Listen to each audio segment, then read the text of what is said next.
စဉ်လေးကိုမကြားဘူးပေမဲ့လို့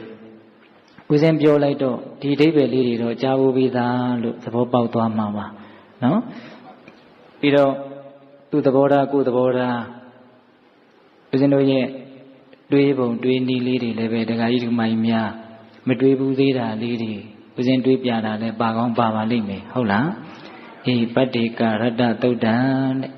ကောင်းသောညလို့အဓိပ္ပာယ်ရတယ်နော်ကောင်းသောညဆိုတာတကယ်တမ်းကတော့ဘဝမှာဖြစ်ဖို့အင်မတန်ခဲရင်းနေဗျကောင်းကောင်းကလေးနေပြီးတော့ကောင်းတဲ့နေ့တွေကိုဖြတ်တန်းခဲ့ဘဝများမှကောင်းသောညဆိုတာကဖြစ်နိုင်တာကိုဟုတ်လား